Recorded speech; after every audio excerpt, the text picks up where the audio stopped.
أعوذ بالله من الشيطان الرجيم. بسم الله الرحمن الرحيم. الحمد لله الذي كان موجودا قبل حدوث الأشياء ويبقى بعد فناء الأشياء، تفرد بالأولية والقدام ووصم كل شيء ما عداه بالفناء والعدم، كما قال عز شأن كل شيء هالك إلا وجهه وكل نفس ذائقة الموت، وقال كل من عليها فان ويبقى وجه ربك ذو الجلال والإكرام. سبحان من لا يخفى عليه اختلاف النيات ولا يعزب عنه معاصي العباد في الخلوات. سبحان الله الذي منه خلقة العباد وإليه المعاد. فمن يعمل مثقال ذرة خيرا يره ومن يعمل مثقال ذرة شرا يره. نشهد أن لا إله إلا هو الملك الذي لا ينازع في ملكه ولا يزاد في حكمه، يعذب من يشاء بما يشاء كيف يشاء ويرحم من يشاء بما يشاء كيف يشاء. تعذيبه المسيئين عدل وعفوه تفضل. ونشهد أن محمدا سيد المرسلين وخير المبشرين والمنذرين صلى الله عليه وآله الهداة المهديين. من ركب سفينتهم نجا واهتدى ومن تخلف عنها ضل فغرقا. وهوى أوصيكم عباد الله بالاعتصام بالتقوى، فإنه حبل متين وعروة وثقى. فقد قال أمير المؤمنين علي بن أبي طالب: فالمتقون فيها هم أهل الفضائل منطقهم الصواب. صلاة محمد. Assalamu alaikum wa rahmatullahi wa barakatuh. Continuing with the Khutbah al-Muttaqeen by Amir al-Mu'mineen from Nahj al-Balagha, Khutbah number 193. And we talked about last week this segment of the Khutbah where Amir al-Mu'mineen is saying that when he's describing those who are pious, those who are muttaqeen, he said their speech is to the point according to the will of Allah and His Apostle. فَالْمُتَّقُونَ هُمْ أَهْلُ الْفَضَائِلِ. These are the people who have virtues, and these are the people whose speech is according to the will of Allah subhanahu wa ta'ala. Last week we started talking about this aspect due to the events that were taking place around the globe as far as the freedom of expression and freedom of speech is concerned, and it was appropriate to discuss in this regards as to what Amir al-Mu'mineen is talking about as far as the extent of where the speech should be. And in that regards we talked about a lot of these vices that come about, or evils that come about. Majority of them have to do with the lisan, or the tongue of insan. That's what we say. And we concluded with the hadith from Rasulullah sallallahu alayhi wa sallam, in which he said, "Inna akthara khataya ibn Adam fi lisanihi." He said, the majority of the shortcomings of insan are through his tongue. And we mentioned other aspects of this as well, how Ma'asumeen have told us to keep this tongue obviously involved, keep this tongue in a safe place, that it should not be given out to those who are not worthy of it. Here, before I begin, just want to again share part of the hadith from Rasulullah in which he says, يُعَذِّبُ اللَّهُ اللِّسَانَ بِعَذَابٍ لَا يُعَذِّبُ بِهِ شَيْئًا. He says Allah will inflict the tongue with the torment like no other organ. The tongue will ask, "O Allah, why would you do so?" It will be told, "One word from you spread from east to west on the earth, and because of that sacred blood was shed." He said, "And respected wealth was destroyed, and prestigious and honorable was dishonored." This is the result of this tongue, and that's why Allah subhanahu wa ta'ala is saying that I will torment this tongue as if I have not tormented any other organ of insan. So we see Islam takes these things as well as something which should be given much importance and also respected as far as the honor, the wealth, and the blood of insan or individual is concerned. In terminology, they are known as mawdu'atul muhimma. These are very important elements as far as insan or individuals are concerned, and according to this hadith, Prophet through this tongue, he's talking about that through this tongue, all three of these areas are transgressed and spread from east to west. So we see how just because of this word in the form of a movie or this news in the form of newspaper got around from east to west, and how much blood has been shed because of that, how much wealth has been destroyed because of that, and obviously the honor of people is also put into jeopardy. So we see Islam considers that big sin, or this thing to be a big sin, which affects the congregation as a whole, as opposed to individual sins. We look at the concept of ears that Allah subhanahu wa ta'ala has given to us. Definitely our ears are also responsible for a lot of things. But the sins committed through the ears are only for individuals. It will not affect the whole community. So if I, for example, God forbid, listen to something which is haram upon me, I'm individually hurting my soul and I'm not disturbing anyone else. But at the same time, when I use this tongue in the wrong method or in the wrong fashion, not only that I will be inflicting myself, but everyone else who is in the community. So we see that the root of why the danger of tongue is superior to other organs, there are many reasons that have been mentioned. It usually has roots attached with other ethical illnesses. For example, wrong education, or only education without proper tarbiyat, lack of self-purification, socializing with the deviant or the munharif, and the corrupted society. There are 7 reasons why its effects are more than the other organs. Inshallah, I'll try and go through all of these 7 today, and in the time that I have, in the next, inshallah, 6 or 7 minutes. Muhammad wa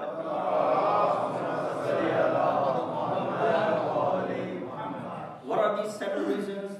First, that it becomes very easy for us to commit sins and vices through this tongue. First is tongue has always been in the possession of insan, as opposed to the other elements of sin, which obviously weren't there over the years and have only appeared in recent times. For example, drugs, gambling, music, alcohol, all of these things, adultery, these are the things that were not always in the possession of insan. So it was difficult for him to commit a crime through those things. But tongue has always been with insan, tongue has always been with human beings, so it's been easy for them to commit sins through this tongue. Second, there isn't any cost of using this tongue. Whereas, as opposed to committing adultery, God forbid, or other things that are listed in that alcohol and drugs and whatnot, those require some amount of money. So you spend and then you go ahead and commit a crime. But as far as this tongue is concerned, it's free of cost. You use it at your own comfort, wherever you want to. Third, the tongue is a tool which is available for majority, if not all. Whereas the other sins are not available, such as consuming interest, or is only available for those who have mass amount of wealth with them. So not everyone can go ahead and do riba or consume interest. Why? Because they do not have to begin with. But this tongue is with every single individual, therefore it's easy for them to commit. Sinning through tongue is taken for granted. Its grandeur has been broken, and that itself is an element which promotes sins in the society. What do I mean by that? For example, if you ask a person to stand, without any clothes outside over here right now, anyone over here, we have this honor for ourselves and the grandeur for not exposing ourselves to everyone, obviously, only those who are the immediate maharim, but then not removing our clothes outside in the public is something which is a matter of honor for any mu'min, any Muslim. And therefore nobody will agree to go ahead and do that and strip their clothes and stand outside the masjid or anywhere open public, without any clothes upon them. Because not having any clothes upon your body is a matter of dishonor. And so you will not do that. So there's some sort of grandeur, there's some sort of honor and respect in regards to, removing your clothes in public. But when you ask people not to strip someone else of their clothes, they do not care about that. Right? When they say something about that individual, or they release the secrets of that individual, in other words, is stripping that individual of their clothes outside in the public for everyone else. So we are able to do that for ourselves. We're not going to go ahead and strip our clothes and expose ourselves. But when it comes to other individuals using our tongue, we're going to go ahead and strip other people of their clothes. And this is something which we see is done through ghibah. It is something which is done through namima, talking behind people's back and revealing other people's secret. We see, and I think I've mentioned this hadith before as well, from Hazrat Isa ﷺ, there are 6 Imam quotes. He says, Hazrat Isa was walking with his companions, and then he said to قال لأصحابه أَأَرَيْتُمْ لَوْ أَنَّ أَحَدَكُمْ مَرَّ بِأَخِيهِ If you were to pass by one of your friends or your brothers in faith, فَرَآ ثَوْبَهُ قَدْ انْكَشَفَ عَنْ بَعْضِ عَوْرَتِهِ, and you saw some of his body parts were exposed. For example, you usually don't see it over here, but when you go for ziyarat, when you go to Makkah and Medina for Hajj and Umrah, people who've come for long distances, they just sleep in the masjid so that they don't have to go back to the hotel and then miss the namaz or whatever, so they just remain in the masjid all day long. So for example, if you're there and if you see someone is sleeping, and when you're sleeping and you do not have proper covering on you, might be the case that some of the body parts are exposed of that individual, or even that for that matter, some private parts are exposed. عَنْ بَعْضِ عَوْرَتِهِ, as Isa says, some of the body parts. أَكَانَ كَاشِفًا عَنْهَا كُلَّهَا أَمْ يَرُدُّ عَلَيْهَا. He said, what will you do in that situation? Will you cover up that person, or will you expose him even further? Everybody replied by saying, قَالُوا بَلْ نَرُدُّ عَلَيْهَا. We will cover this person. We will hide the, these things or the exposing parts of this person, because we don't want everyone else to looking at it, because the honor of another mu'min is the honor of us. Honor of another insan is the honor of ourselves. He replied by saying, كَلَّا بَلْ تَكْشِفُونَ. No, you will not only cover it, but you will expose it even further. This is where they understand. فَعَرَفُوا أَنَّهُ مَثَلٌ ضَرَبَهُ. They understood that Hazrat Isa was only given an example. He said, you do that all the time. When you hear about someone's secrets, what do? You go ahead and expose it to the others. Instead of putting a lid onto it and hiding it from other people and other ears, you go ahead and expose it to the other people. It's in other words, if this person's body parts were exposed, you're exposing him even further. So this is an example which is good in regards to how Hazrat Isa ﷺ is mentioned in this aspect. So ghibat is widespread in our societies. Prophet Muhammad ﷺ said, to combat this crime or the severity of this crime, he said, al-ghibatu ashaddu min az-zina. We have the understanding of how bad zina or adultery is, but when Prophet says ghibat is worse than that, you understand the immense understanding of that, how big of a crime this thing is. We take ghibat for granted, and its grandeur is shattered for us, so we don't feel it as a bigger sin. Among the bigger sins, among the major sins, among gunahan kabira, one of the things is ghibat and exposing other people's secrets. Salawat bi Muhammad wa alayhi. I'll go through some of the details later on, but I'll finish the 7 points that I had mentioned, so because I don't run out of my time, that the other details in the middle, inshallah, we'll have time, we'll explain them later on. 5th is that insan can perform, going back to why is it easy for a person to perform sin through the tongue as opposed to the other thing. Insan can perform multiple sins through this tongue. Many of our scholars mention that 20 major sins which sprout out of our tongues, others have counted up to 200 sins interrelated to this tongue. 6th, the distance between thawab and the guna, reward and the jaza, or the for a bad deed, in tongue is very little. Like a little bit to the left, it will make it a sin and the element of downfall for humanity, and a little bit to the right, and I'm doing left and right for your aspect and not my aspect. So you say, well, Maulana's saying left, and he's actually pointing out right.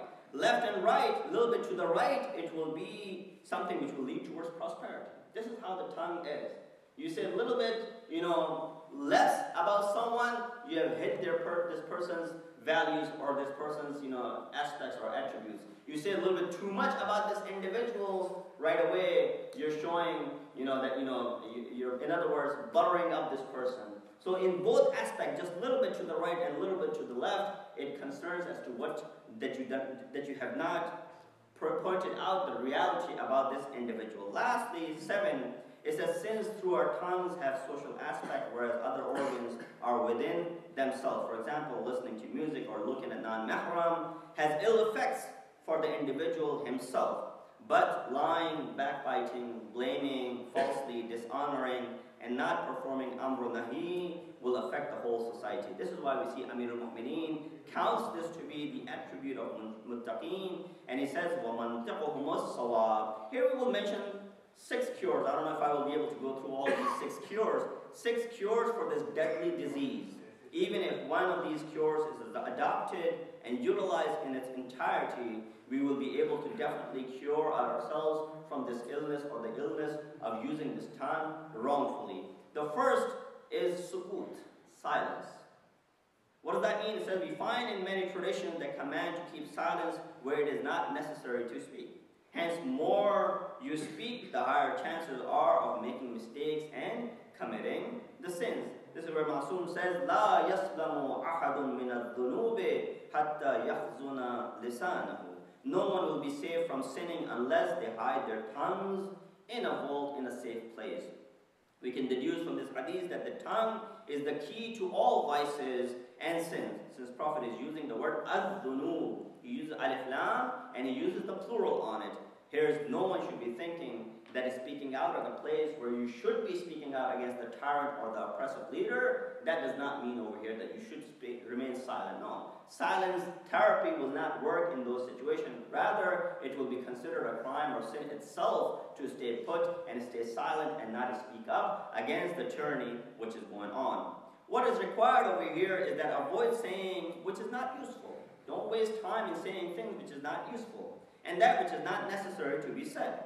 This is where Amir al-Mu'mineen says, "Al-mar'u makhbu'un tahta lisanihi." That insan is hidden beneath his tongue. Why? Because if he opens his mouth, his virtues or vices are recognized. So either virtues will be coming out of your tongue and people will be able to recognize you accordingly, or vices will be coming out of your tongue and people will be able to recognize you on that aspect.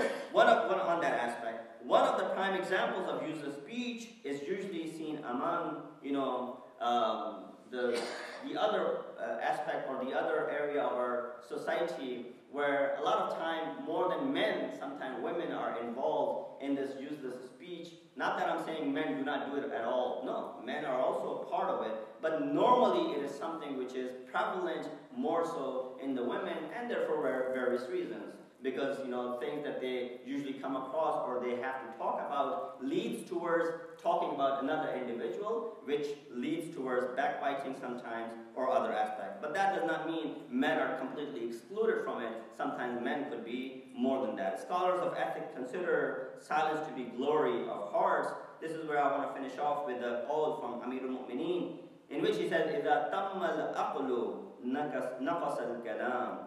He says silence is a sign of intellect. The wiser a man is, the less talkative he or she will be.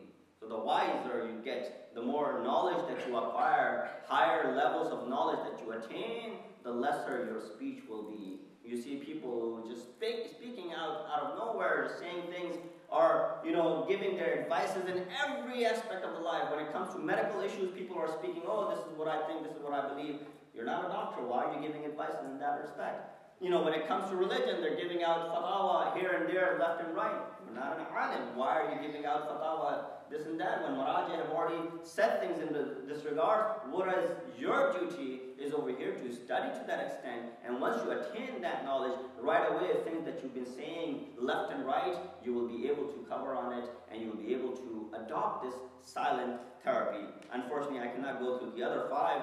Inshallah, we'll discuss them in the weeks to come. Let us ask Allah subhanahu wa ta'ala to give us the tawfiq to be able to follow these teachings and the commands that we're receiving from Quran, from Rasulullah, as well as from Ma'asumeen alayhi salatu wassalam. Inna asal al-hadith wa ablagh al-mu'idha kitabullah a'udhu billahi minash shaitanir rajim. Bismillahir rahmanir rahim. وَالْعَصْرِ إِنَّ الْإِنسَانَ لَفِي خُسْرٍ إِلَّا الَّذِينَ آمَنُوا وَعَمِلُوا الصَّالِحَاتِ